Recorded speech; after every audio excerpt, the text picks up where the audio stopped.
Assalamualaikum warahmatullahi wabarakatuh.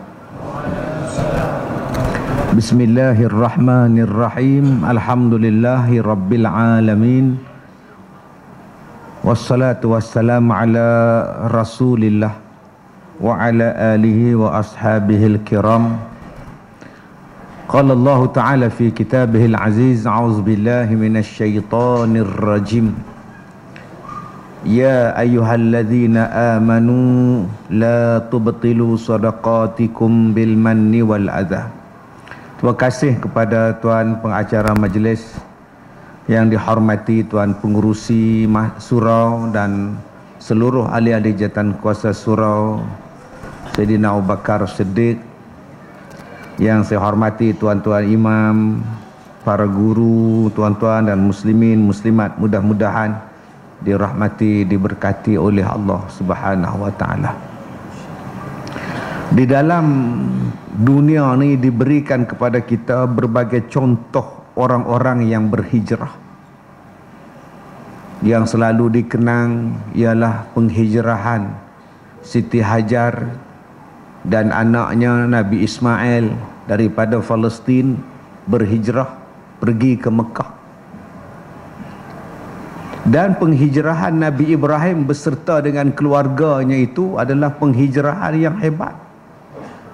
Pergi ke tempat yang tak ada orang. Siti Hajar ni pergi ke tempat yang tak ada DIY. Wifi tak ada, air tak ada, jalan raya tak ada, supermarket tak ada. Hijrah macam mana? Kita ni kalau nak hijrah, macam saya dulu hijrah daripada kampung masuk Felda, ladang dah ada 10 ekar, rumah 1 bilik, air tak ada lah, elektrik tak ada lah.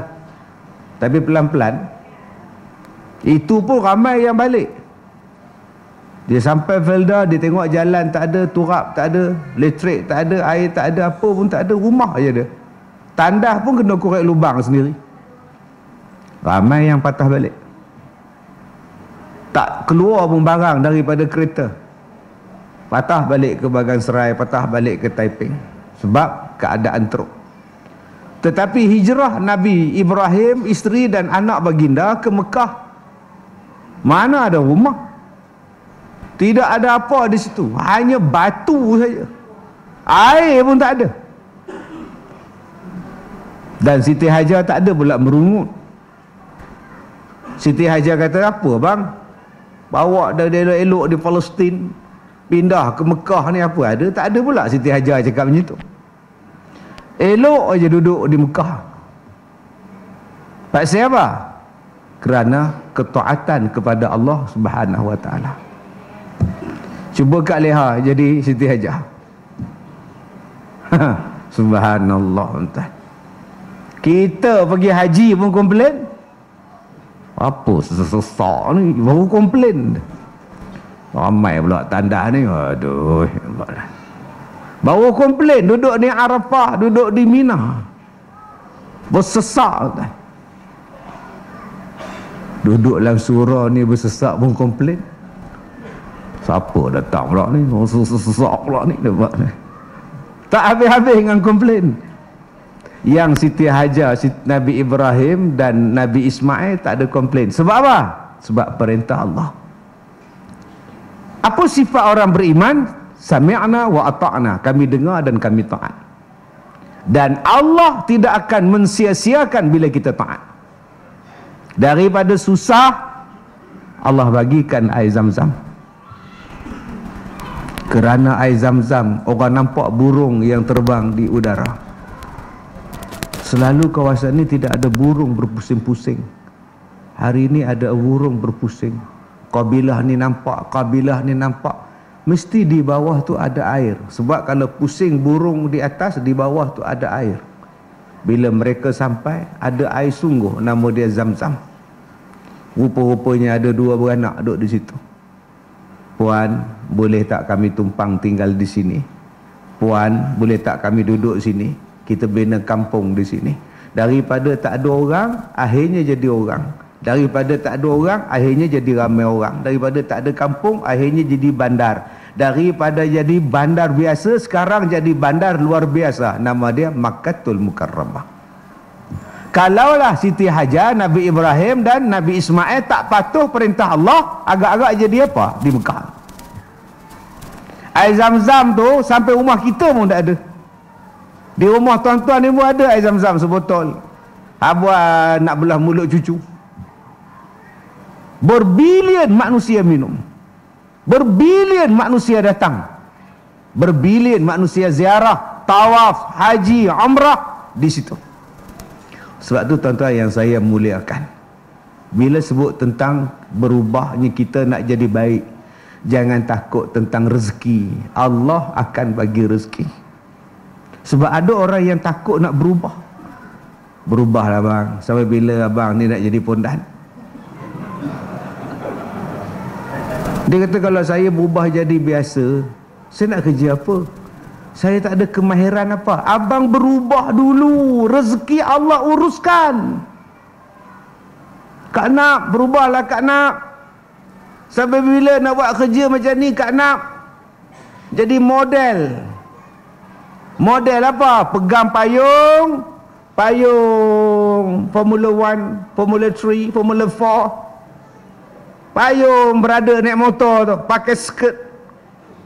Sampai bila Kak Nak nak jadi tukang payung? Berubahlah Kak Nak oi. Pakai skirt tak elok. Haram. Kalau Kak Nak pakai baju biasa, Kak Nak kerja apa? Jangan tanya tentang rezeki. Siti Hajar tak tanya tentang rezeki. Siti Hajar tak tanya nak jadi apa pada kami anak beranak. Saya yakin pada Allah, Allah tidak akan sia-siakan kami abang. Abang baliklah ke Palestin, tinggallah kami berdua di sini abang. Allah tak akan sia-siakan kami. Itu jawapan orang beriman. Bayangkan tuan-tuan, dua beranak malam-malam gelap, elektrik tak ada, lampu jalan tak ada, sunyi sepi, tak ada orang. Tak ada pula Siti Hajar kata, tak guna punya lelaki, pandai-pandai bawa orang letak di Mekah, dia balik. Celaka tu. Tak ada cakap macam tu. Akhirnya jadi apa tuan-tuan? Ni sampai sekarang peristiwa korban ambil pada kisah dia orang. Peristiwa haji, peristiwa umrah ambil daripada dia orang. Sa'i ambil daripada dia orang. Tawaf ambil daripada dia orang. Datang ke Baitullahil Haram pun ambil daripada dia orang. Sampai makam Ibrahim ada, sampai hijir Ismail ada. Ini dia kesan daripada orang yang taat kepada Allah bila Allah perintahkan pergilah hijrah.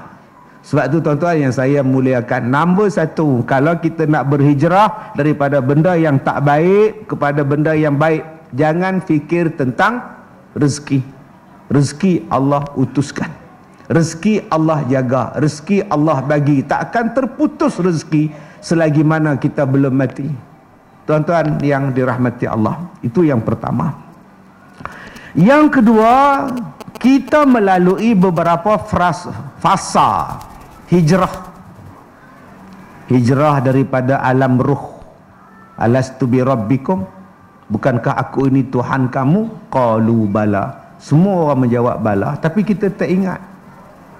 Kita tak ingat bila Allah tanya dekat kita, bukankah aku ni Tuhan kamu, di alam roh. Di alam roh tu tak tahu alam tu macam mana. Roh semua. Badan tak ada, body tak ada, tubuh tak ada, jasad tak ada. Yang ada cuma roh.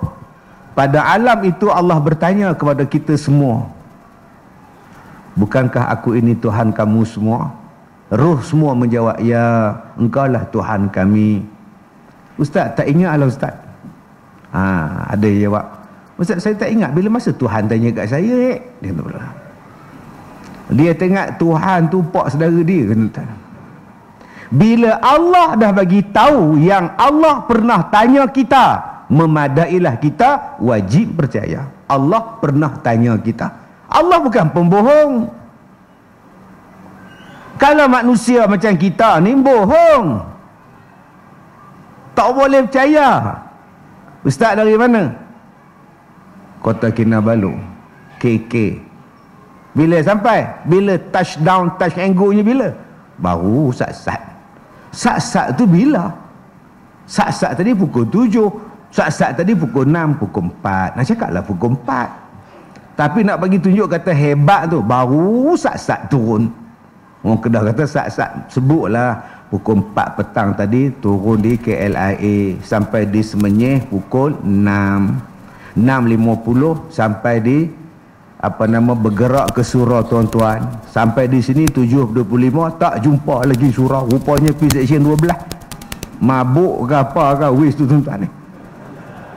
Pusing sana pusing sini, baru jumpa lah 15 rupa dah. Patut tak jumpa. Kita salahkan wis kita yang bodoh pergi cari tak kena. Hoi ustaz dari Sabah boleh sampai ke tempat kita orang ustaz. Jauh tu ustaz. Wali kan terbang.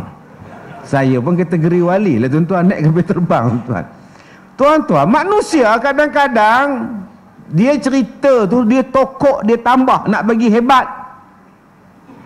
Padahal tak ada apa pun. Itu manusia suka menokok, suka menambah. Allah Ta'ala sadaqallahul azim. Kan kita baca Quran, dia ada lagu penutup tu. Kita kalau dengar musabaqah, bila lagu penutup tu mula-mula pejam mata. Bila dengar lagu penutup nak habis tu, celek mata tu. Wah, dia ada lagu khas nak penutup tu.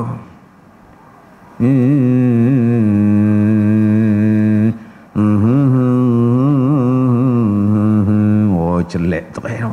Dia ada lagu tu, Sadaqallahul azim. Habis.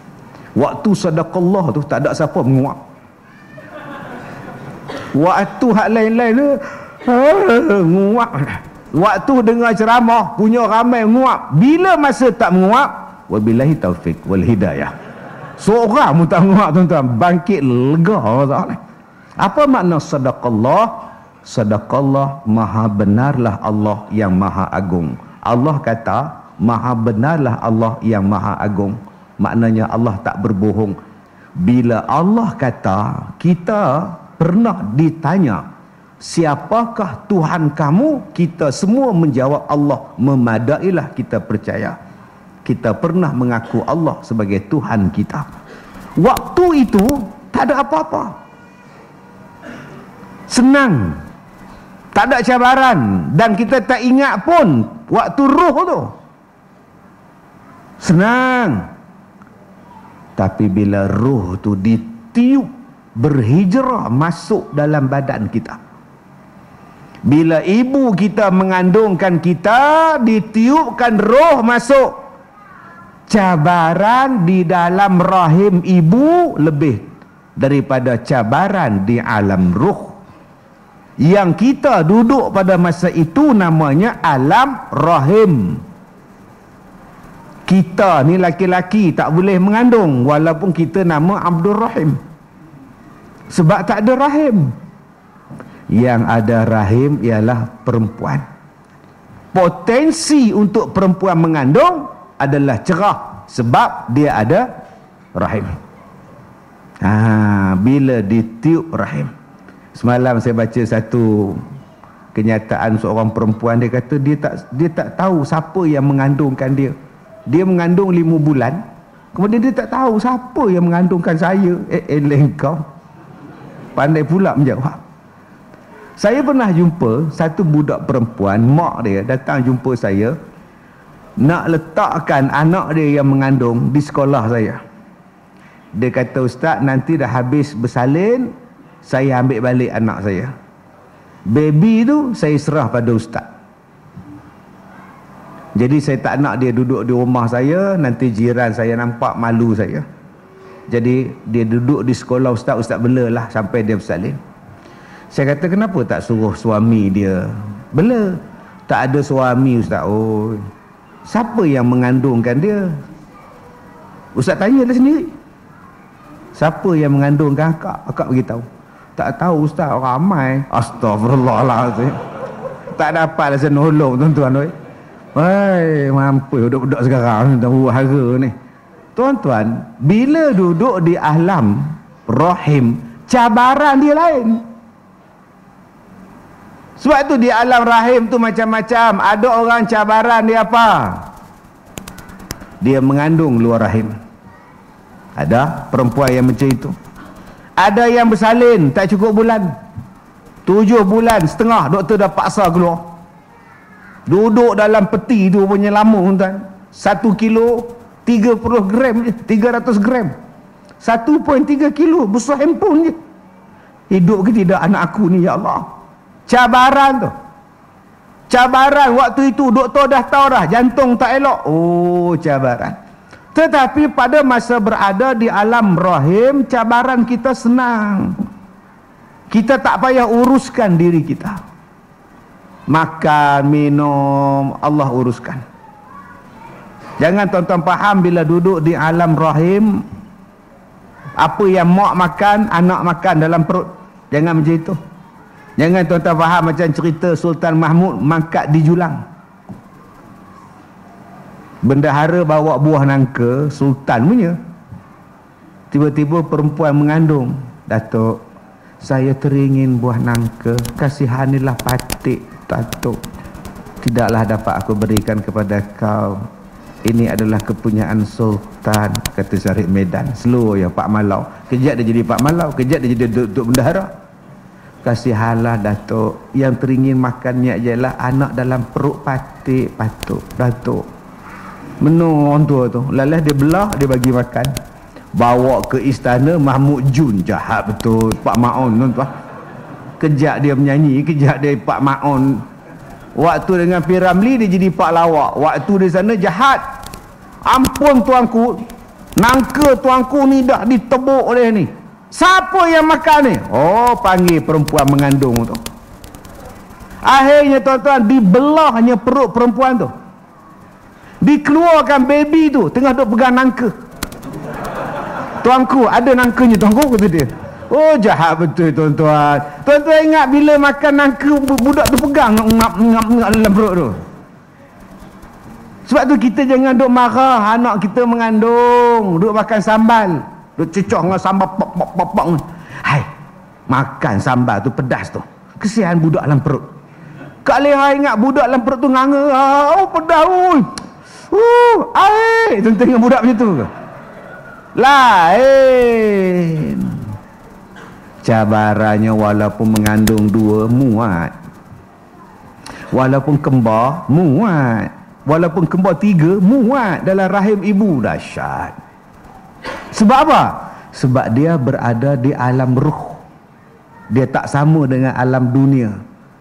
Alam ruh relax. Tapi walaupun berada di alam ruh, dah ada manfaat kepada dia kalau kita bacakan dia Al-Quran. Wa ja'ala lakumus sam'a wal absar wal afidah qalilan ma tashkurun. Diberikan kepada kamu pendengaran, penglihatan dan akal. Sebab tu waktu nak lahir tu, waktu lahir tu pun Allah dah bagi dah pendengaran. Budak-budak yang lahir tu dah dengar dah. Mata tak nampak tapi telinga sudah mendengar. Sebab itu bila kita ni lahir anak saja, kita azan. Dia dengar. Bila isteri kita mengandung, kita baca Quran selalu, dia dengar budak tu. Sebab Allah bagi dalam Quran, Allah sebut. Lahir saja, dia dengar dah. Dia dengar bunyi itu, dia dengar bunyi ini. Sebab tu dia terkejut bila dia tidur. Aiman, jangan bising, adik tidur. Nampak tu? Dia jaga, dia terkejut. Maka tuan-tuan yang saya muliakan, bila berada di alam, dia pindah kepada alam dunia, dia hijrah ke alam baru. Alam dunia, alam yang lagi dahsyat daripada alam rahim. Alam kita sekarang ni, alam dunia, cabaran dia lagi dahsyat daripada alam dalam perut ibu. Alam dalam perut ibu dalam air, alam dalam perut ibu gelap, alam dalam perut ibu sempit, tapi kita tak sedar. Tak sedar dia. Dia sedar tu pun dia nak keluar beranak. Tetapi apabila kita dah hijrah ke alam dunia, cabaran dia lain. Cabaran dia lain tuan-tuan. Tadi saya cakap kalau kembar 2 orang dalam perut tak terasa. Kalau sempit 3 orang kembar dalam perut ibu tak terasa. Sebab alam rahim Tapi kalau berhimpit-himpit sekarang, terasa tak? Terasa. Apa yang terasa ya? Nombor satu, bau. Oh. Tangkap kepala. Tak pernah faham, tak faham sudah. Bau ketiak. Duk rapat-rapat ni bau. Tangkap kepala. Cari Panadol. Bau. Lagi belaga lutut. Lagi tak boleh nak lunjur. Lagi abang ni semayang ke apa ni? Pak cik ni dia semayang ke? Ha? Ya. Solat ke tak sihat? Dia semayang. Ni abang-abang ni yang ya. Oh, tak kena. Yalah. So, baik-baiknya duduk kat luar lah. Ya, okey. Baik. Okey ya. Di mana saya sebut tadi? Lupa. Lunjur tak boleh. Jadi tuan-tuan yang saya muliakan, bila kita duduk di alam dunia, dia akan jadi sempit, dia akan jadi luas, dia akan jadi sesak sebab dunia. Maka bila kita berada di alam dunia, persiapan untuk dunia ni Allah Ta'ala bagi kemah.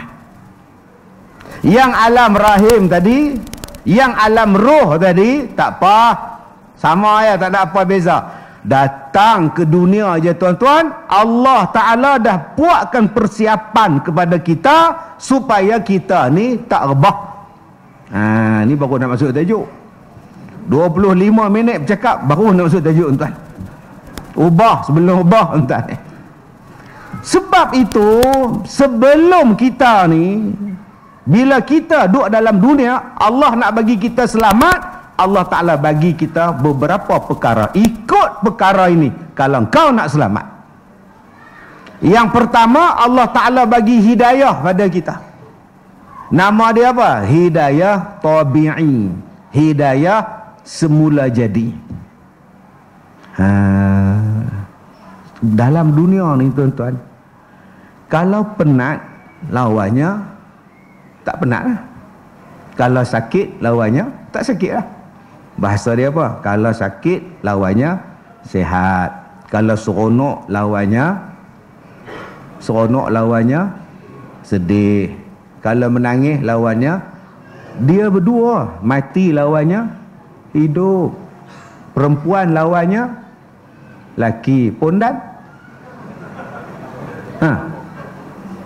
Sebab awal ada orang kata, ustaz, kita kena menerima kepelbagaian ciptaan Tuhan. Allah menciptakan lelaki, Allah menciptakan perempuan, Allah juga menciptakan pondan. Ya, tapi Allah sebut dalam Quran diciptakannya berpasang-pasangan. Kalau lelaki pasangannya perempuan, pondan pasangannya apa? Pondin. Ini kadang-kadang manusia dia tak mau terima hidayah tabi'i. Hidayah tabi'i itu kena terima. Sakit, cari makan. Salah. Sakit, cari ubat. Lapar, pergi tidur. Tak, lapar pergi makan. Itu namanya tabi'i. Sedih, apa jadi? Menangis. Seronok jadi apa? Ketawa, seronok. Itu nama dia hidayah tabi'i. Jarang orang yang bila lapar-laparnya tidurlah, jarang entah. Sedihnya apa yang kau ni? Tu gila nama tuan. Hidayah tabi'i ini Allah Ta'ala bagi. Allah Ta'ala bagi pada kita udara. Bernafaslah dengan udara. Bernafaslah. Dan takkan ada udara itu Allah jadikan penyakit. Ulang balik. Tidak akan dijadikan penyakit ataupun menyusahkan manusia dengan apa yang Allah Ta'ala ciptakan. Adakah kita boleh kata hari ini udara boleh bawa penyakit? Oh sudah. Tapi Allah suruh bernafas dengan udara. Allah suruh bernafas dengan hidung. Hari ini manusia lagi cerdik pada Allah. siang malam pakai topeng, tak pakai menyakit. Mana ada bukti? Berhati-hati tuan-tuan. Allah Ta'ala bagi kita hidung ni elok bernafas. Saya tengok pramugari dengan pramugara ni 2 jam setengah saya terbang duduk pakai hang tak nafas, hang tak hang selesa. Kena cek balik tuan-tuan. Kita hari ni duk belajar tentang ilmu apa? Ilmu akhir zaman. Ilmu akhir zaman. Apa dia? Fitnah akhir zaman. Dajjal. Apa dia tanda Dajjal? Di dahinya tertulis kafara. Dajjal tu dia datang dekat dahi dia, dia tulis kafara. Jaga-jaga. Adakah kita nak berjaga-jaga dengan kafara hanya bila Dajjal sampai atau bila? Saya ulang balik. Adakah kita nak berhati-hati dengan kafara tu bila Dajjal datang atau bila kita nak berhati-hati? Sekarang ke bila? Sekarang. Jangan tunggu Dajjal. Tak apa, tunggu Dajjal tak datang, tak apa. Apa yang dia bawa, apa yang dia faham, apa yang dia sebarkan kepada kita, Allah dah pesan dalam Quran. Siasat, kaji, teliti. Jangan percaya bulat-bulat. Sehinggalah nanti mereka akan merosakkan kamu, agama kamu, cara sembahyang kamu pun mereka rosakkan. Hari ini jadi sungguh. Saya masuk dalam hotel tadi, nak sembahyang, nak siap datang sini, dia tulis dekat pintu lift, only human wear a mask. Dia letak gambar orang, letak gambar alien. Maknanya siapa yang tak pakai mask, alien. Nasib baik dia buat alien. Kalau dia beruk, tuan, saya koyak dia punya stiker tu. Dia kata hanya manusia yang pakai mask, yang tak pakai tu alien, kata dia. Sedangkan Allah Ta'ala bagi udara bersih, Allah Ta'ala bagi hidung kita. Dalam hidung ni ada bulu hidung, ada segala benda tuan-tuan. Jamin selamat. Hari ini jadi susah hati kita. Lama-lama oksigen tak cukup. Sebab tuan-tuan dah halang pernafasan tuan-tuan. Apa jadi bila oksigen tak sampai ke paru-paru tuan-tuan? Jadi kita hari ini dah ada satu hidayah, nama dia hidayah tabi'i. Buat, minum, makan. Allah Ta'ala bagi kepada kita hujan. Balik buka dalam surah An-Nahl, boleh buka surah dalam surah Ar-Ra'd, cerita tentang hujan. Ayat dalam hujan tu, dalam Quran tuan-tuan, cerita dalam Quran cerita pasal hujan berapa banyak? Allah kata wa nunazzilu minas sama'i ma'a, diturunkan daripada langit hujan, liyutahhirakum bih, supaya kamu bersih dengan air hujan. Allah sebut dalam Quran liyutahhirakum bih wa yuzhiba ankum ar-rijz syaitan. Yang keduanya supaya menghilangkan gangguan syaitan, wa liyarbita ala qulubikum, supaya hati kamu jadi teguh, wa yusabbita bihil aqdam, supaya kedudukan kamu jadi kuat. Ada 4 hujan sebab Allah turunkan hujan. Pertama, membersihkan kamu. Hari ini dah set dalam minda, jangan kena hujan demam, jangan kena hujan asid, jangan main hujan asid. Jahat betul hujan. Sedangkan hujan itu rahmat. Tapi hari ini dibagi tahu oleh orang kafir pada kita, hujan asid, hujan asid. Agak-agak Allah ke yang buat hujan asid atau manusia yang mencipta hujan asid?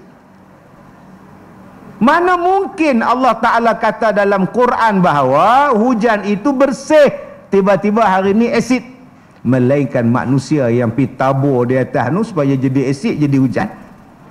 Yang kena cari ialah manusia mana yang merosakkan alam. Allah Ta'ala sebut dalam Quran, berlakunya kerosakan di langit, di darat, di laut, berpunca pada tangan-tangan manusia. Selagi mana kita tak mengubah amal ni tuan-tuan, maka kita akan jadi rosak. Kita benci dengan apa yang Allah Ta'ala bagi pada kita, hanya kerana pahaman yang ditulis di dahi Dajjal itu, pahaman yang dibawa, apa yang ditulis di dahi Dajjal tu, kita terima bulat-bulat, kita tak semak dah. Sebaliknya, apa yang Allah kata, kita siasat habis-habis. Yang hak ditulis di dahi Dajjal, mana ada orang siasat? Dia kata apa pun kita ikut, dia suruh buat apa pun kita ikut. Tapi yang Allah Ta'ala dalam Quran sebut, berapa ramai yang bantah. Dah sampai masanya kita melaksanakan hukum berlandaskan Quran, ya, hukum hudud dan sebagainya. Cuba tanya, agak-agak siapa yang akan jawab? Kita kena mengkaji, ya, perintah ni, ya. Nampak? Yang perintah Allah kau kaji, hak perintah kafara tadi, kenapa tak kaji? Hijrah di mana yang kita ni? Nabi Muhammad, dia bawa manusia, umat dia pergi ke Madinah pada masa itu supaya boleh ikut Quran. Kita hari ni dah ada Quran, ikut sajalah, dah bantah. Ustaz, masa bila saya bantah Quran? Mana memang abang tak bantah, tapi abang tak percaya Quran. Allah kata dalam Quran, wa iz qala rabbuka lil malaikah inni ja'ilun fil ardi khalifah. Dan ingatlah ketika kami berkata pada malaikat, kami nak jadikan Adam sebagai makhluk. Manusia yang pertama ialah Adam, tapi yang kita percaya hari ni manusia asal pada beruk. Yang tu kita kata kita percaya pada Quran. Kalau tuan-tuan kata tuan-tuan ni anak cucu beruk, tak apa. Tuan-tuan yang saya muliakan, anak-anak cucu beruk yang dihormati, marah tak tuan-tuan? Marah kan? Pasal apa yang hari ni sampai sekarang tak boleh ubah? Kita bukan anak cucu beruk, kita anak cucu Adam. Allah kata dijadikan manusia dan jin untuk beribadat pada Allah. Kalaulah manusia asal pada beruk, takkan beruk sembahyang, tak makan beruk puasa, mustahil. Tuan-tuan yang saya muliakan, tabi'inya apa? Allah jadikan hayawan, Allah jadikan pokok, Allah jadikan seluruh alam ini untuk manfaat kita.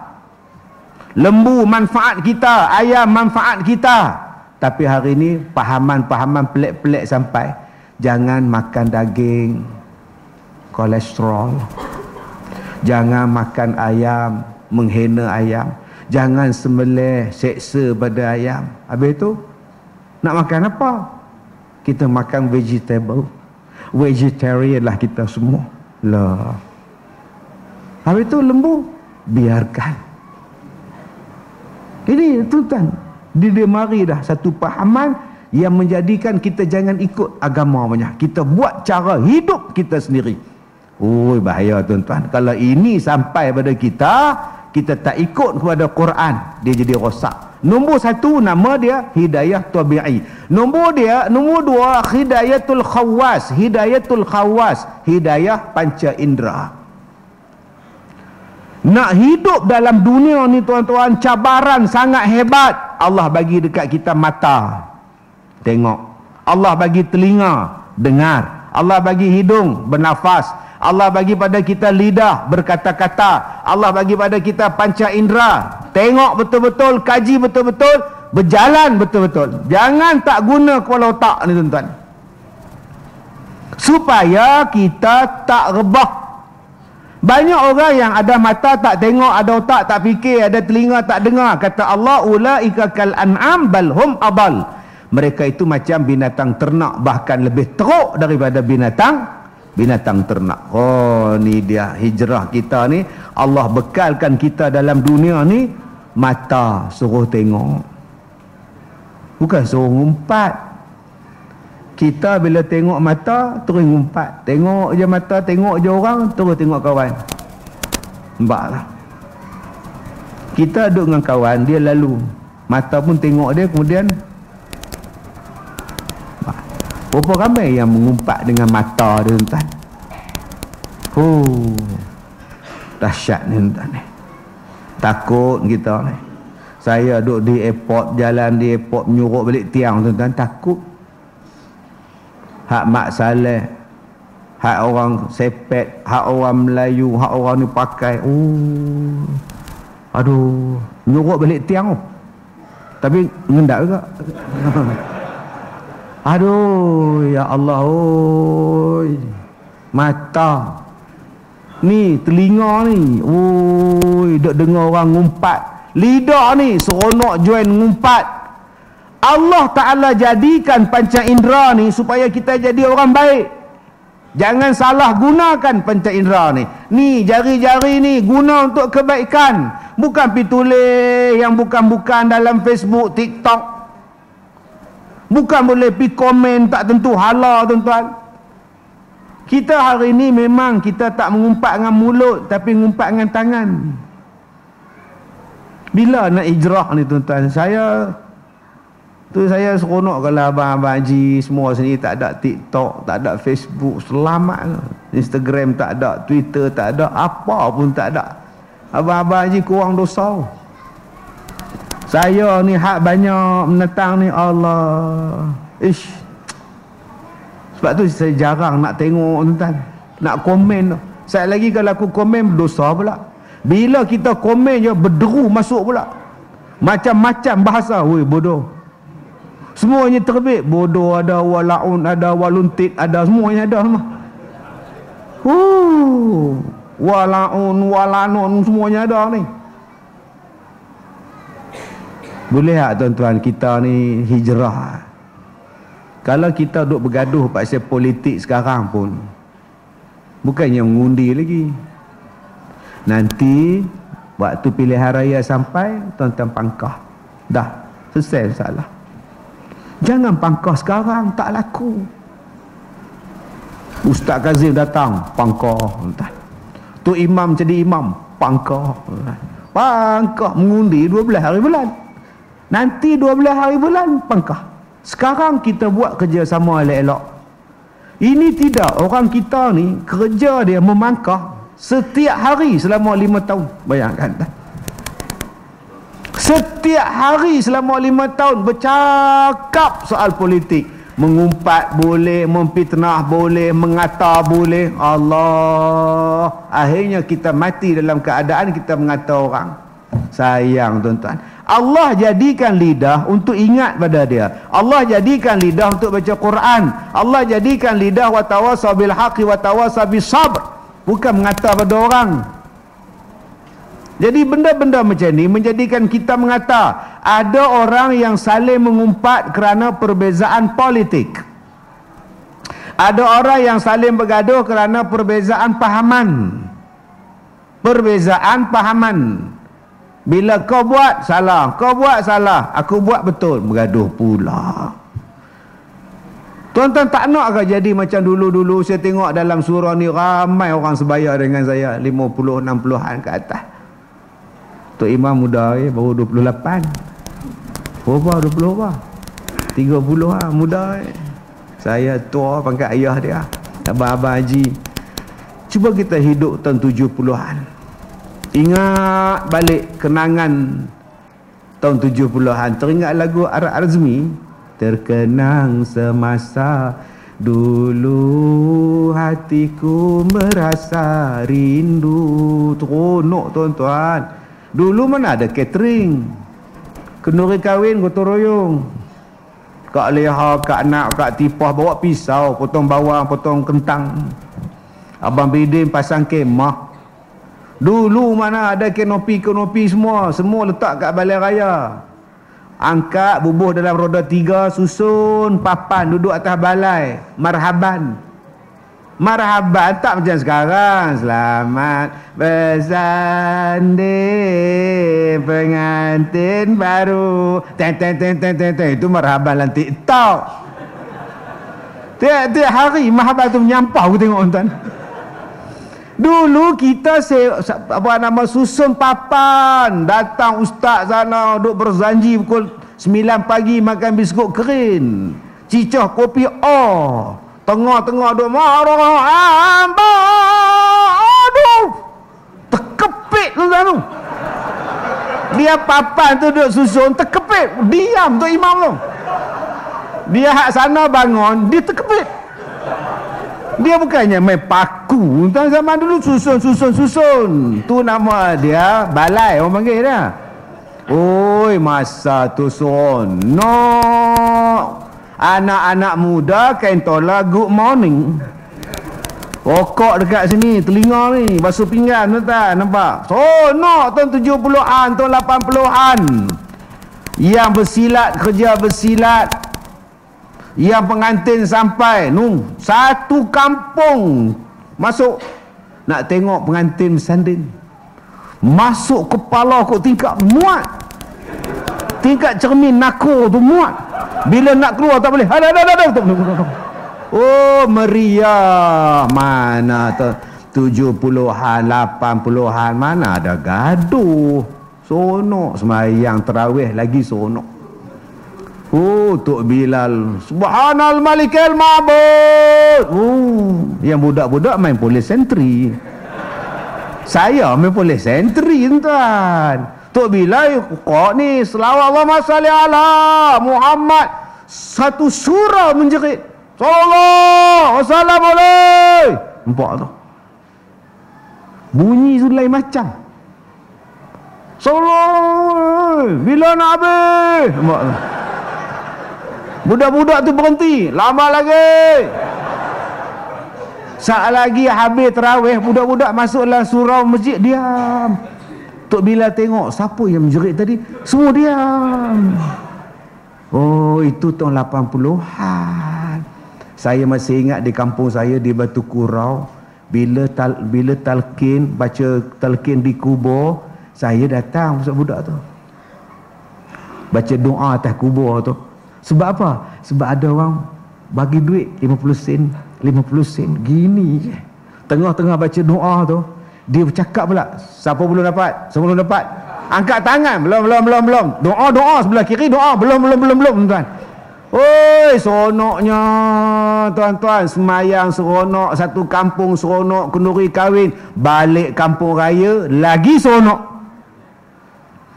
Tak boleh balik dengan kereta, tak ada kereta, naik bas, naik kereta api. Kereta api tiket habis, bas ekspres tiket habis, lori ayam. Saya pernah balik kampung, tuan-tuan, tumpang lori ayam sampai kat Sungkai. Belasah lah janji aku balik kampung. Seronok, berdebur-debur nak balik tu. Cuba tengok sekarang. Seronok lah balik kampung raya. Menantu sampai, anak sampai, ipar sampai, penuh kereta depan rumah. Tapi biras dengan biras tak cakap. Sebab di cermin kereta masing-masing ada logo. Yang ni hijau, yang ni biru, yang ni merah, yang ni kuning, yang ni apa pula tuan-tuan no? Masing-masing bawa pahaman masing-masing. Akhirnya tak cakap. Dulu kita besan biras semua cari lemang dalam hutan, cari buluh, cari daun palah, sama-sama kita dengan ipar. Sekarang lantak kamu kalau aku baca ni, dia bawa pahaman tu. Dulu tuan-tuan seronok berselawat sama-sama. Mari sekarang diam. Tak ada selawat ke tarawih? Tak ada, bid'ah, masuk neraka. Masuk neraka tu dia balon tu. Akhirnya apa jadi pada kita sekarang? Kasih sayang dah tak ada, perpaduan dah tak ada. Apa benda ni tuan-tuan? Hijrah apa? Nabi Muhammad hijrah ke Madinah membawa perpaduan muhajirin dan ansar. Kita pindah ke sini pun bawa lagi pahaman tu. Pengurusi itu benar-benar belah mana? Imam kita tu dia belah mana? Ustaz Kazim tak payah tanyalah, kita tahu dia belah mana kan tu dia. Astaghfirullahalazim tuan-tuan.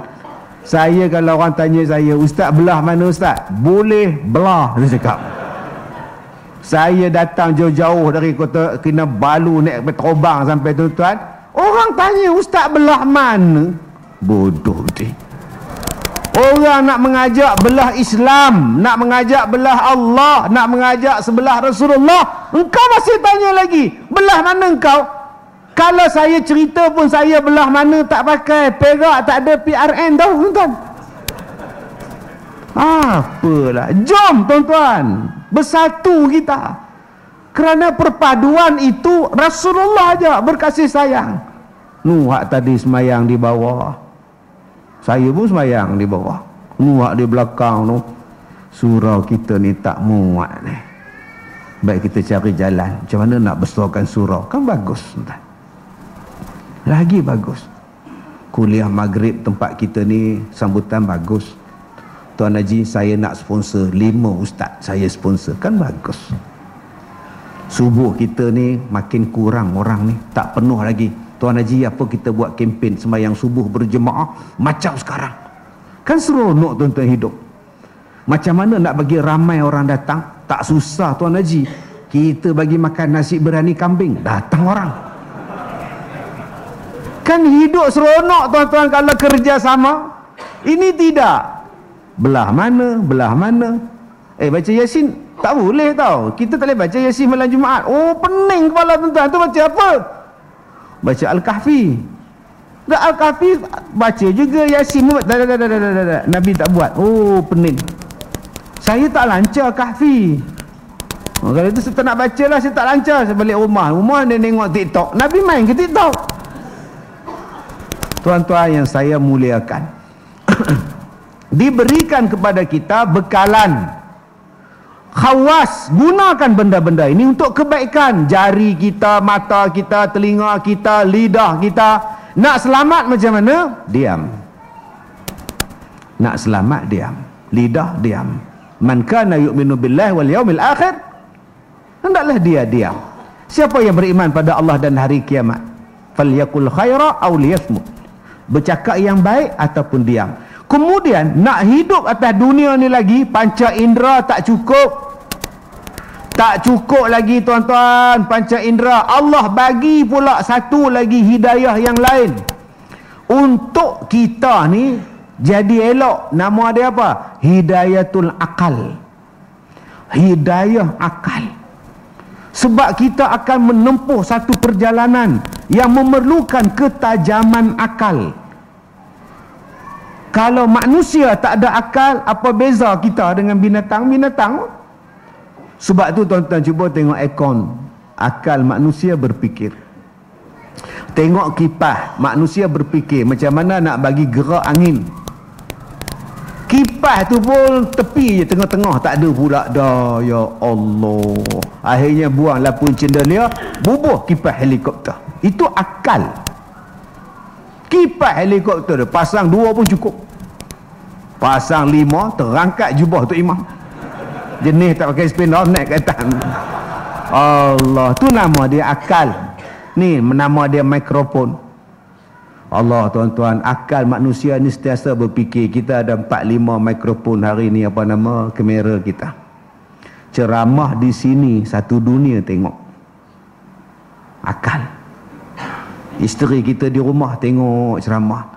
Mana laki aku tak nampak bapak kamu mana?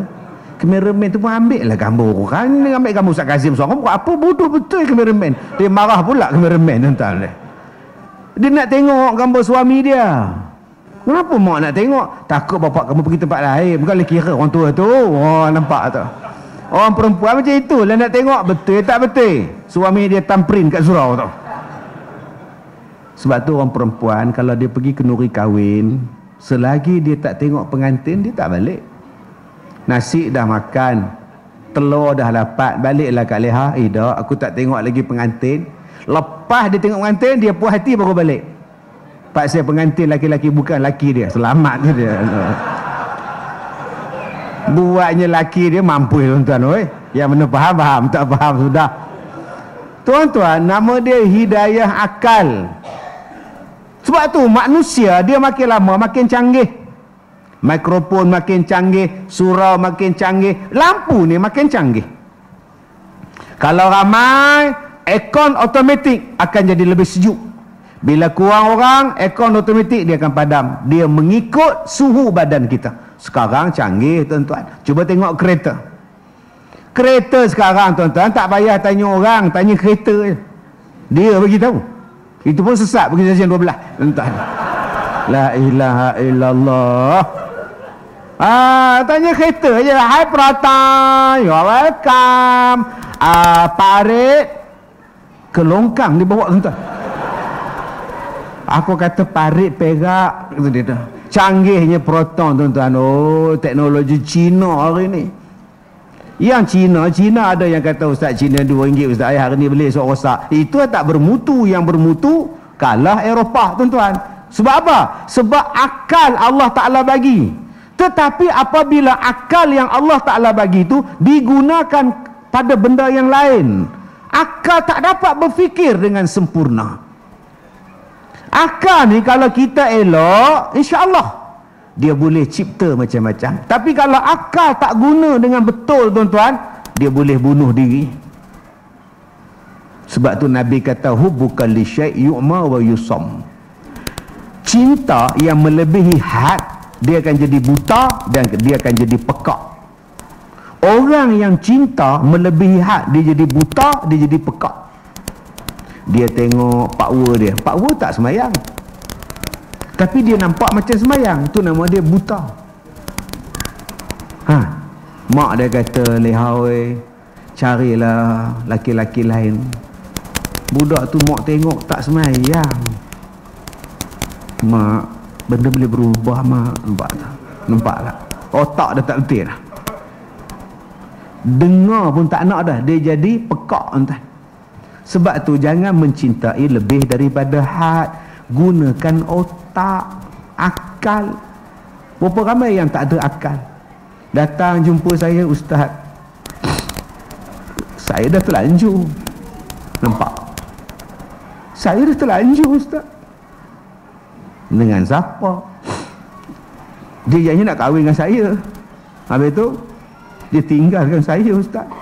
Kita orang dah terlanjur. Kak, ni nama dia botol. Dalam botol ni gelap, ada racun. Kita tak tahu, kita ingatkan kicap, kita pun minum, makan, rupanya racun. Ya Allah, saya terlanjur makan racun. Itu baru nama dia terlanjur. Sebab tak tahu, tak sengaja. Kalau akak buat projek, takkan terlanjur kak. Biar betul kak. Takkan akak tak dating kak. Akak mesti dating naik RX dua-dua orang. Tak ada, kita naik ES5. Sama lah tu. Menjawab betul. Naik ES5 dua-dua duduk dalam raga motor tu. Melekat. Tak ada bonggol pun break. Kejap-kejap break, kejap-kejap break. Sudah. Tiba-tiba kita orang terlanjur Ustaz. Kepala otak engkau terlanjur. Terlanjur ni kalau tak tahu, tak sedar. Itu terlanjur. Kalau itu akak, bukan terlanjur akak. Oh, akal di mana? Dia bukan laki aku, dia bukan suami aku. Apa pasal aku nak serahkan badan aku pada dia? Tapi dia cakap Ustaz, lambang cinta. Tu bukan lambang cinta kak. Tu bodoh kak. Itulah terlanjur. Terlanjur lagi, ya Allah, geramnya aku. Terlanjur kejadah apa? Di mana otak awak? Ustaz, dia janji nak kahwin dengan saya, dia minta saya buat loan bank rakyat. Dia suami akak ke? Tidak. Dia pakwu akak ke? Tidak. Dia tunang akak ke? Tidak. Habis tu dia minta saya buat loan 25,000 personal loan. Kemudian duit tu bagi dekat dia sebab dia kata dia nak buat bisnes. Kemudian bila dapat duit tu, bila kau tak angkat sekarang, dah tak angkat terus Ustaz. Jadi minta Ustaz buat sembahyang hajat lah. Yang akak gatal bagi dekat dia, buat loan atas nama akak tu buat apa? Akak ada tak bagi resit ke apa ke, saksi ambil gambar hutang surat ke apa? Tak ada, sebab percaya kan, jumpa pun kat Starbucks je. Eloklah kak. Lepas tu akak suruh buat sembahyang hajat. Kenapa akak tak guna otak? Engkau bukan laki aku, pasal apa aku nak bagi pada engkau? Ada orang yang telefon saya, Ustaz, bila nak dapat pelaburan tu? Pelaburan apa tuan? Tak, Ustaz kata kalau masuk 10,000, sebulan 1,000. Okey, saya dah masuk 10,000, tak dapat pun. Bila Ustaz nak bayar? Bila masa pula saya toki pelaburan ni? keluar dalam Facebook pelaburan patuh syariah, gambar Ustaz Kazim lagi macam tu. La ilaha illallah. Jadi Ustaz janji 10,000 sebulan 1,000. Masa bila saya janji? Itu scammer. Abang, waktu abang basuk 10,000, abang pay in, kenapa abang tak call saya? Dah pasti saya tengok Ustaz, takkan untuk lebay menipu. Tak, bila abang dah bagi, abang tak dapat duit, pandai pula abang call saya. Cuba abang call saya sebelum abang masuk. Itulah menggunakan akal. Ini dah bagi, duit hilang, telefon Ustaz Kazim, bila nak bagi duit? Lagi sekali saya cakap, kepala otak engkau. Inilah dia tuan-tuan perangai kita. 3 pagi dia telefon saya. Saya tu menung. Ya, Assalamualaikum. Ya, bahaya bang. Ustaz, tolong jamin saya. Jamin apa? Abang kena tangkap ke? Tangkap lah. Ni, keluar. Oh. Sekarang kat mana? Sekarang dekat lokap, Jabat Agama. Saya tak nak tidur dalam lokap ni, Ustaz. Ustaz tolong datang jamin. Tak apalah bang, dah pukul 3 bang. Esok lah bang. Ustaz tolonglah Ustaz, I beg you Ustaz. Saya kata hari ni hari Sabtu, mana ada beg? Tak ada bang. Lalu macam ni bang, abang telefon isteri abang, minta dia jamin. Kalau saya nak telefon dia minta tolong, lama dah saya buat. Saya tak nak dia tahu Ustaz. Tolonglah. Macam ni abang. Abang waktu abang nak keluar, abang tak ada pun ajak saya. Bila dah kena tangkap, pandai-pandai pula ajak saya join. Amboi. Otaknya di mana? Allah Ta'ala bagi kita ni tuan-tuan, supaya kita tak rebah. Abang-abang ada isteri, jaga. Jangan skandal.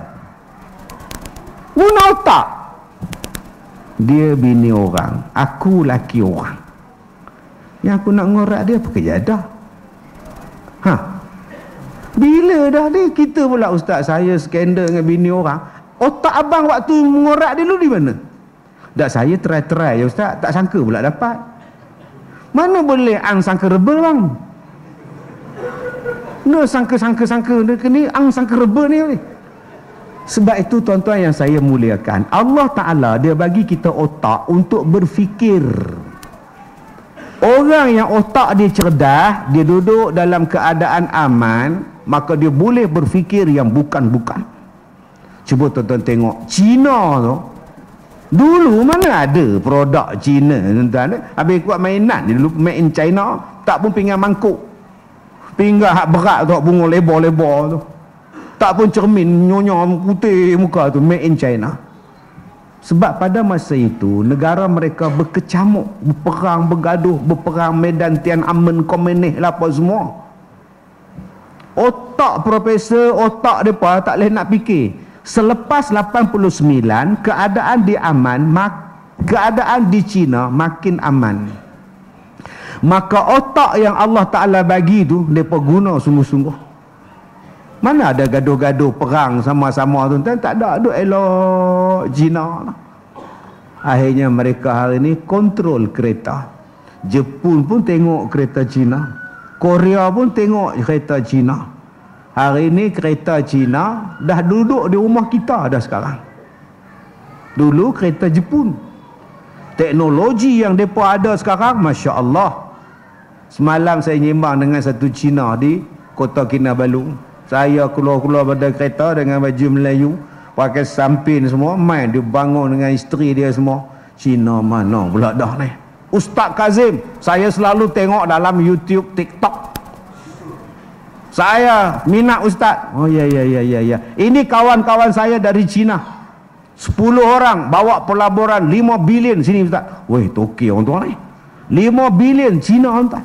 Punya kaya. Cuma tuan-tuan tengok sekarang, hak duk kaya sekarang sebab otak mereka. Mereka tengok orang tua ni sakit lutut, mereka ciptakan motor guna elektrik, basikal guna elektrik.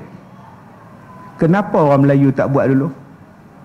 Berapa ramai abang-abang sekarang ni pergi masjid naik motor, cah 2-3 jam jalan. Saya pakai 2 biji, saya pakai. Basikal. Canggihnya tuan-tuan. Hari ni kita depa buat iPhone. Depa buat apa? Bobo lah, ibu lah, semuanya ada tuan ni. Jepun buat Mazda, depa main kereta geli lah, jili lah, semuanya ada tuan. Pasal otak. Jepun lagi lama otak depa ni elok. Pasal apa? Sebab tak bergaduh. Mana ada Jepun sama Jepun bergaduh, naik bendera siang malam. Otak mereka fikir. Sebab tu daripada dulu tahun 41, tahun 43 mereka attack Melaya. Lepas saja mereka kena bom, mereka diam. Dulu mereka kata Asia for Asia, Asia for Asia. Jepun datang nak bebaskan daripada penjajahan.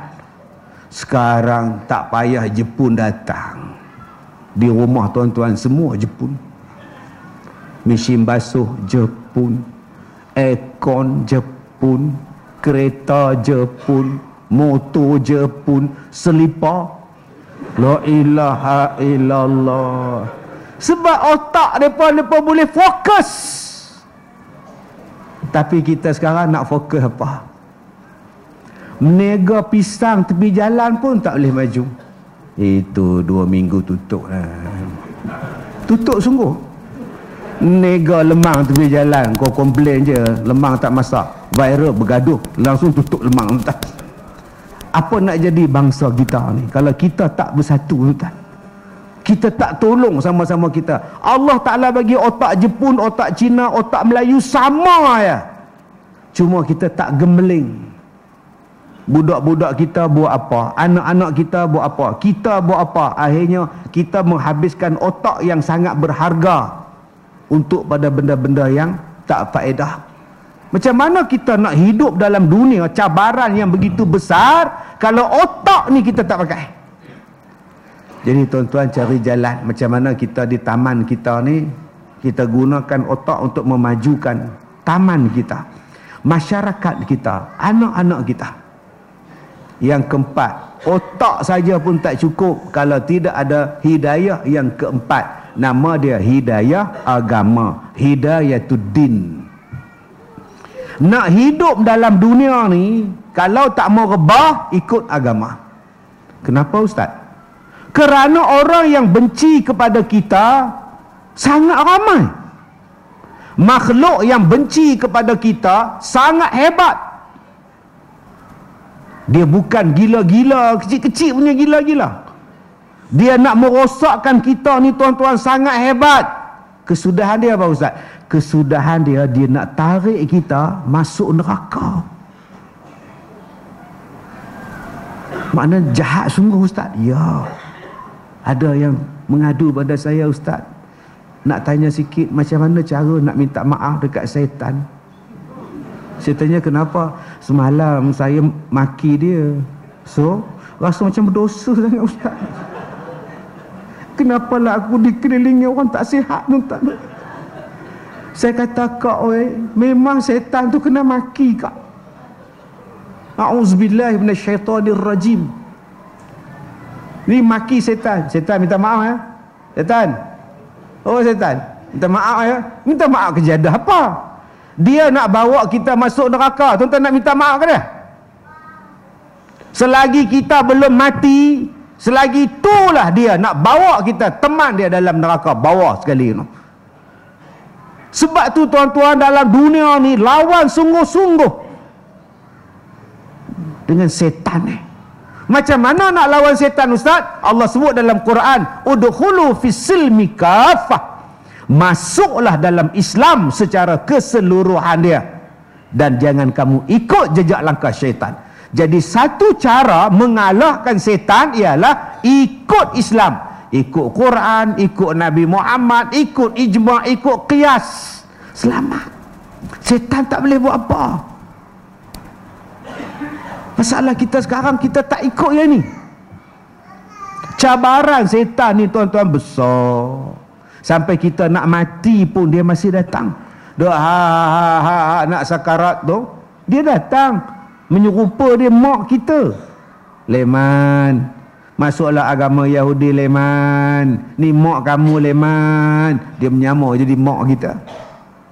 Oh, setan jahat tuan-tuan. Sebab itu bila orang sakit nak mati, kita kena talqin. Talqin di sini bukan buka buku. Jangan ada buka buku lah apabila datang kepada dia belum mati bang, sabar bang. Talqin di situ maknanya ngajar dia ngucap la ilaha illallah, bukan suruh mengucap. Man, ngucap man. Jangan sebut la ilaha illallah. Dia pun sebut la ilaha illallah. Lepas tu dia diam. Okey, kita pun diam. Biar dia tenang pergi. Datang pula menantu, ayah, ngucap ayah. Sibuk pula kamu ni, ayah kamu dah ngucap dah. Waktu dia mengucap la ilaha illallah, tiba-tiba minta air. Air pula kamu. Pergi ambil straw, bagikan air pada dia. Bukan masukkan straw dalam mulut dia, masukkan melalui straw. Bila dia dah minum, ajar balik dia mengucap. Sebab tadi dia dah sebut air. La ilaha illallah. Dia pun ikut. Dia diam. Besok baru dia mati. Langsung tak bercakap. Walaupun semalam dia mengucap kalimah terakhirnya ialah la ilaha illallah. Ustaz, elok lepas dia minta air dia mati Ustaz. Kalimah terakhir dia air. Minta dia. Okey Ustaz, macam mana nak mengajar dia mengucap? Dia ikut je betul lah. La ilaha illallah. Dia pun ikut la ilaha illallah. Itu betul lah tu. Dia sakit. Jangan tuan-tuan duk perbetulkan dia pula. Mat, la tu 4 harakat. La. Dia ni buat apa? Dia suruh pederah 4 harakat la ilaha illallah. Jenuh geleng kepala orang tua tu. Dia tu sakit, lidah pun dah keras dah. Mana dia mampu dah la ilallah. Betul lah tu. Bukan boleh kemas macam kita belajar tajwid. Itu drama buku 7. Drama buku 7 betul. La ilaha illallah. Oi senang benar mati kamu pun. Itu drama. Tuan oi. Drama buku 7 tu nama tak adalah nama tuan-tuan. Kalau yang jantan hero Haikal, Aiman, Danish, Ryan, Adam, Sidik. Tobat lahum tak ada tuan-tuan. Mana ada hero nama Sidik, Bidin lagi tak ada. Usup, tobat lahum tak ada. Nama Ryan, amboi nama. Jadi tuan-tuan, Allah Ta'ala bagi kepada kita hidayah agama. Nak lawan setan, ikut agama. Lagi apa dia lagi yang nak ganggu kita ni? Yahudi dan Nasrani. Yang saya duk sebut tadi ni, hak di dahi Dajjal tadi ni.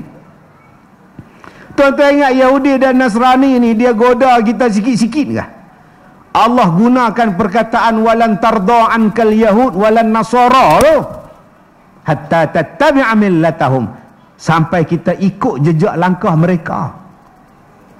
Tiba-tiba ada orang yang buat kawan baik dengan Yahudi, pahaman Nasrani dia ikut. Dia mari pahaman macam-macam tuan-tuan. Dia bagi kita sesat.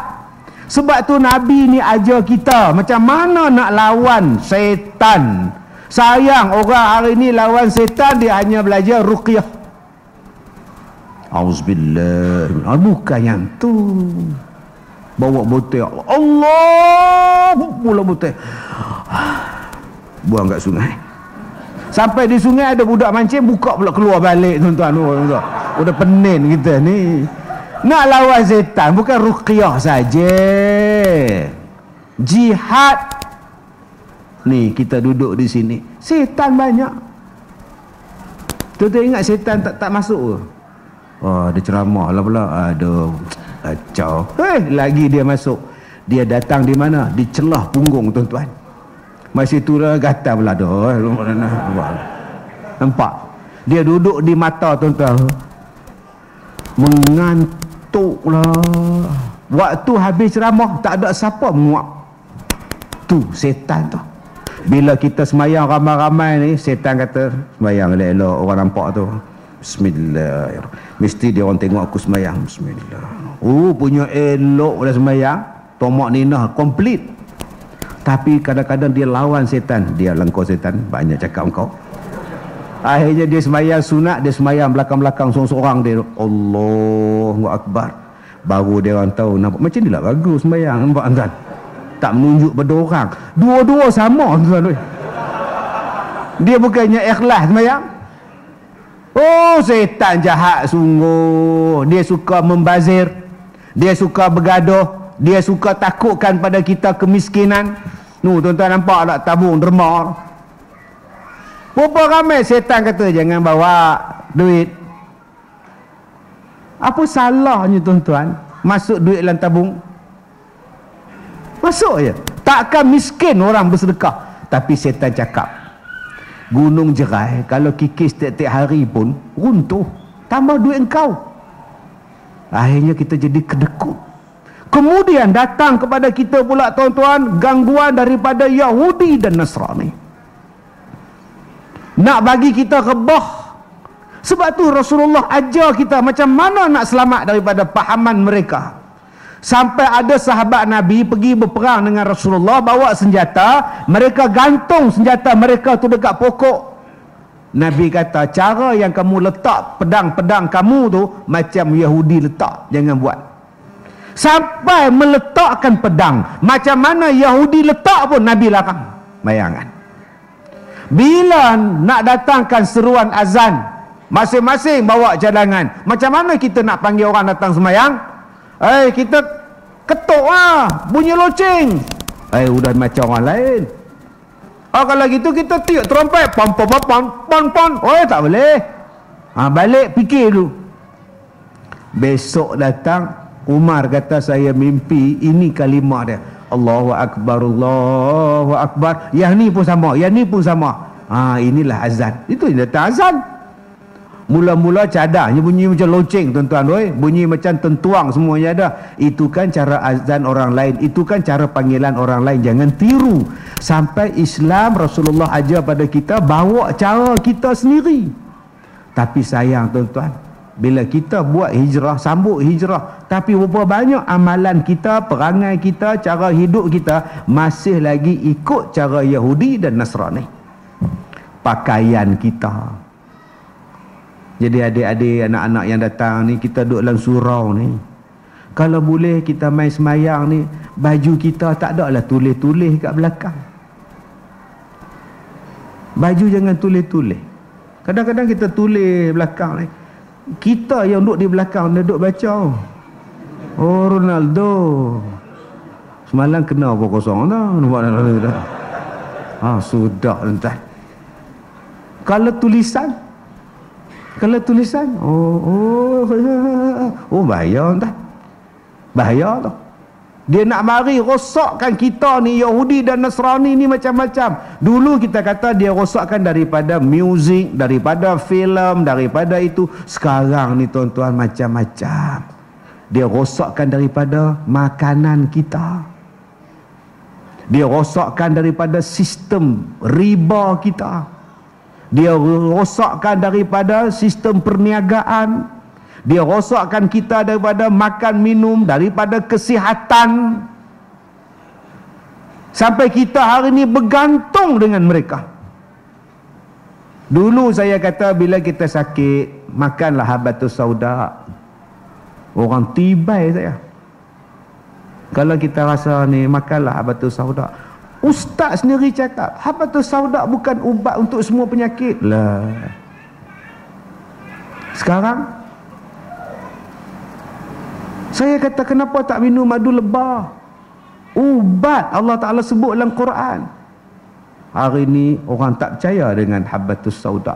Orang tak percaya dengan madu lebah. Orang tak percaya dengan ubatan harba alami yang Allah Ta'ala bagi kepada kita. Saya sampai sekarang tuan-tuan, saya tak ada air hujan malam Jumaat, saya tak ada. Tunggu dia lama sikit, saya tak ada air hujan, saya bubuh dalam peti ais, jadi beku. Kemudian bila saya keluarkan daripada bahagian beku, letak dalam baldi, saya rendam kaki saya atas ais batu daripada air hujan tadi. untuk nak bagi kuat kaki saya, nak bagi kuat sarap-sarap saya. InsyaAllah. Saya tak pernah tinggal habatus sauda, saya tak pernah tinggal badu lebah, saya tak pernah tinggal minyak zaitun. Tak pernah tinggal. Sebab Nabi suruh buat.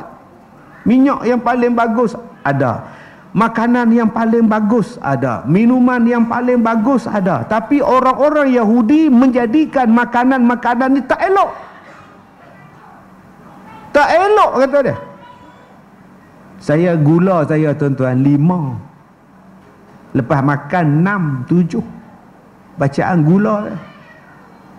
Tuan-tuan cuba tengok jadual saya. Ingat jadual saya. Hari Isnin saya di Rompin, Pahang. Hari Selasa saya di Rompin, Pahang. Habis di Rompin tengah hari, saya datang rakaman KLFM di Ceras Maghrib. Habis 9 malam saya patah balik ke Kuantan. Hari Rabu sambutan Ma'al Hijrah peringkat negeri Pahang. Habis di Kuantan saya patah balik, saya ada kat Seremban Jaya malam. Hari Khamis pagi saya naik kapal terbang pergi Kota Kinabalu. Hari Khamis malam Jumaat saya ceramah dekat dengan Masjid Daerah Putatan malam tadi. Siang tadi saya ceramah dekat satu lagi masjid dekat Kota Kinabalu. Saya sampai sini saya ceramah dengan tuan-tuan. 9 suku pun tak habis lagi. Besok pukul 9 sampai pukul 12 bas melawat sekolah saya nak buat ceramah dengan dia orang 4 jam. Habis ceramah besok saya ceramah di Pulau Pinang. Habis Pulau Pinang saya pergi pula ke Gadik Melaka. Habis di Gadik Melaka hari Isnin 8.30 pagi TV Hijrah live. 12.30 tengah hari CIMB KL Central. Malam forum perdana di Ipoh. Ustaz tak penat? Dok. Tok. Alhamdulillah. Ustaz makan apa? Makan nasi, makan apa? Ustaz tak penat? Sejak bila Ustaz jadi macam ni? 33 tahun dulu. Inilah kerja saya. Kerja. Hari-hari kerja. Sampai Abang Jamil, Allahu Akbar. Faham? Tak faham tak? Allah. Di mana saya dapat kekuatan? Ini macam Haji Bakhil tanya pula dekat Piramli. Di manakah kekuatan Datuk Hang Tua? Di kerisnya ke? Di tenaganya kah? Kata dia tuan. Oh, Nujum 14 je. Kekuatan Datuk Hang Tuah bukan di kerisnya, tapi pada huruf ta ya. Buktikan. Nampak tuan-tuan. Kalaulah ejaan tuah tawa alihah tuah diganti dengan bawa alihah jadi apa? Buah. Datuk kenal hang buah? Tak kenal. Nampak tuan-tuan. Ini cerita Nujum 14 lah tuan-tuan ni. Alhamdulillah bila kita ikut sunnah, ikut hak Nabi cakap, ubat. Ustaz tak ada penyakit? Ada. Apa penyakit Ustaz? Tak boleh tidur.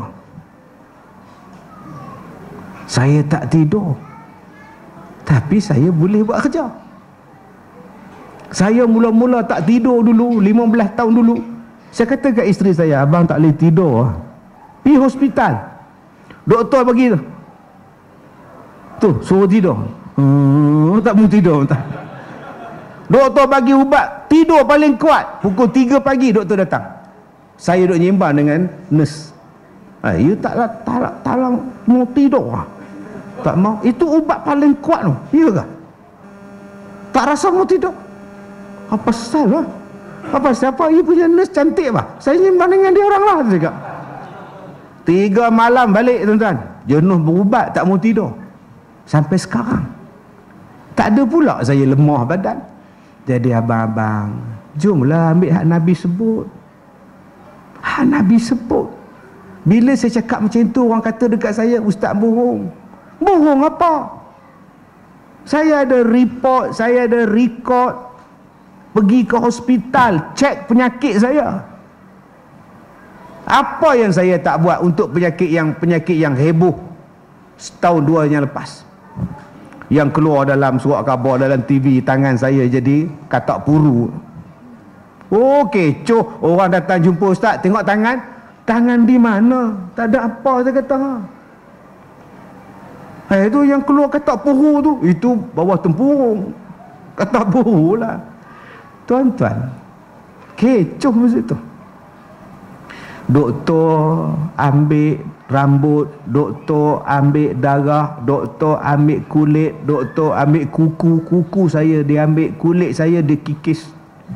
Saya kata macam berubat saka pula doktor ni. Bila keluar result negatif, tidak ada penyakit. Tak puas hati, pergi lagi dekat Serdang. Doktor ambil daging saya mentah-mentah. Saya kan dia cungkil aja. Rupanya dia guna jarum dekat peha saya, dia tarik. Fuyu. Mula-mula dia bius. Bius ke doktor? Kita bius lah. Kita bius statik lah, tak ada sakit lah. Okey. Lepas dia bius, dia tepuk peha saya. Sakit tak? Sakit. Bius belum jalan lah. Tunggu sekejap lah. Baik. Dia datang lagi sekali, tepuk lagi. Sakit kah? Tak sakit doktor? Sudah jalan lah bius.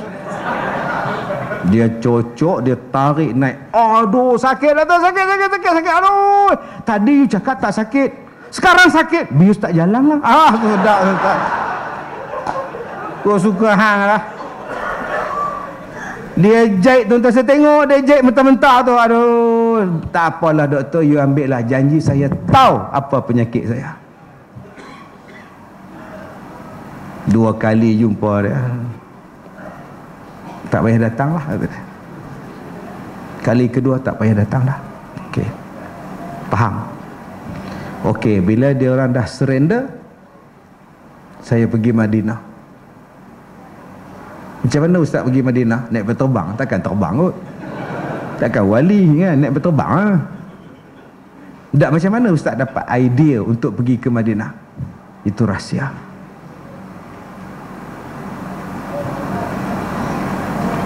Tuan-tuan,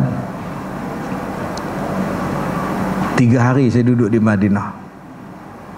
Keluar, saya rasa satu benda yang berat selama ni hak duduk di badan ni. Allah, habis. 3 hari di Madinah, 3 hari di Mekah, balik Malaysia. Alhamdulillah. Dulu darah keluar ni. Tengah duduk kuliah ni darah meleleh, tangan ni darah meleleh ni. Pakai topeng tuan-tuan. Orang kata Ustaz Kazim ngada-ngada dia tu dia tarik perhatian. Kepala otak kau tarik perhatian. Pandai cakap, tarik perhatian. Habis ni tuan ni. Tapi bila dapat benda yang ada di Madinah tu tuan-tuan, Allah hebatnya. Allah Maha berkuasa. Tapi bila kita baca selawat syifa, orang kata syirik, itu masalah. Kenapa hari ni tuan-tuan, yang Nabi bawa, yang Quran tinggalkan pada kita, Nabi tinggal, kita tak mau ambil hak tu? Saya rasa tuan, bila saya pergi hospital, doktor tanya saya, you sudah sembuh, sihat, you berubat di mana? Madinah. Dengan apa? Dia tengok muka saya. Tuan-tuan, yakinlah dengan agama kita, dia menyelamatkan kita. Kalau kita tinggalkan agama, kita ambil separuh, kita tolak separuh, kita tak selamat. Dan yang terakhirnya ialah taufik. Nak selamat dalam dunia ni supaya kita tak rebah, kita minta kepada Allah supaya Allah berikan taufik pada kita. Saya ni pun belum tentu lagi tuan-tuan mati dalam keadaan iman. Tambah-tambah saya ni pun dah jadi penyanyi sekarang. Penyanyi jadi ustaz, ustaz jadi penyanyi. Ini pun tanda-tanda akhir zaman. InsyaAllah saya buat album 10 buah lagu dalam proses sekarang dengan KRU. Orang tanya saya, ustaz kenapa ustaz jadi penyanyi? Ceramah susah, ceramah kena toliah, nyanyi tak payah. Dan insyaAllah filem saya akan keluar pada bulan 11. Saksikan di panggung wayang. Orang tanya saya, kenapa Ustaz ini pelakon? Ceramah payah, susah ceramah, kena toliah. Pelakon tak payah. Sebab tu saya dah 33 tahun saya ceramah. Saya nak jadi profession lain pula, penyanyi dan pelakon. Itulah jawapan saya. Nak ceramah ni macam-macam lah. Padahal saya ni dah otai dah saya ni. Saya tak kata saya ilmu banyak, tapi apa salahnya permudahkanlah untuk ceramah, kuliah. Daripada budak kecil sampai orang tua, semua kenal saya. Tadi Presiden Persatuan Pengilang Halal Food India, nama dia Azrful Aziz, dia pun kenal saya. Turun-turun sampai terbang, Datuk Kazim. Oh, dari mana ni? Dia dari India. Dia cari pasaran di Malaysia. Dia buat kelokat duk cari kad dia mana. Tak apa, tak ada kad, tak apa. Nuh, saya selalu tengok you punya ceramah. Lah, tuan-tuan, tara tu Masya Allah, daripada India tu nak pergi Dubai pula. Dia bawa hak dari Malaysia ni. I'm bring rendang, sate. Oh, cokodok tak buat, dia kata. Tuan-tuan yang saya muliakan, mudah-mudahan bila saya ni, ialah saya pun takut bila saya berlakon filem, kadang-kadang ialah. Sebab tu saya buat syarat. Bila Mamat Khalid panggil saya berlakon 18 Puasa dengan yak-yak semua, dengan yang meninggal baru ni Mak London, misal Pak Karim, Naya Pak Karim, dia orang ni baik tuan-tuan. Pak Karim tu bagus, Aziz pun bagus, M. Osman. Tengah-tengah berlakon tu, sampai sekarang saya masih ingat, tengah duk berlakon tu, stop, solat, tu hak pegang hela, solat. Semua berhenti berlakon. Dengan Pak Karim buka misai simpan. Lagi pakai balik misai palsu ya. Saya jadi imam, Allahu Akbar. Dia orang sediakan kemah besar kita punya surau ni. Segala kru, kameraman, semua backman, semua sembahyang. Tuan-tuan, saya dapat idea bila saya makan laksa dengan Allahyarham Pak Karim, Mamat Khalid, Allahyarham. Saya tanya dekat dia, bang, baguslah bang, semua orang sembahyang, bagus bang. Abang bukan apa bang, abang takut pada Allah. Nanti kalau abang mati, kalau Allah soal abang nak jawab apa? Jadi abang sediakan surau, wajib sembahyang. Hebat kan? Macam satu kelang di Sungai Petani, dia datang jumpa saya. Tahun lepas dia untung 150 juta. Kelang orang Melayu kita. Saya tanya, apa yang abang buat? Ustaz, setiap pekerja kami bila sembahyang Zuhur tamprin, habis sembahyang Zuhur tamprin keluar. Siapa yang tak sembahyang saya panggil. Setiap pekerja dia panckat. Masya Allah. Saya jaga sembahyang Ustaz. Kalau Kak Nap tengok tamprin tak ada, Kak Nap kenapa tak sembahyang Zuhur? Uzur. Bidin, kenapa kau tak sembahyang? Uzur. Wah, sudah tuan-tuan, jom sembahyang. Sebab tu bila saya berlakon filem, antara syarat yang saya buat, kita sembahyang berjemaah. Pegang-pegang tak ada. Dalam filem tu saya muntah darah. Isteri saya dalam filem tu, abang. Mana ada suami bergelumpur muntah darah, isteri tengok aja mesti goncang, abang. Dalam filem tu, abang itu je tuan. Jadi bayangkan nanti kalau filem dan drama, ustaz-ustaz ni jadi pengarah, ustaz-ustaz ni jadi penulis skrip, ustaz-ustaz ni jadi pelakon, agak-agak drama kita macam mana?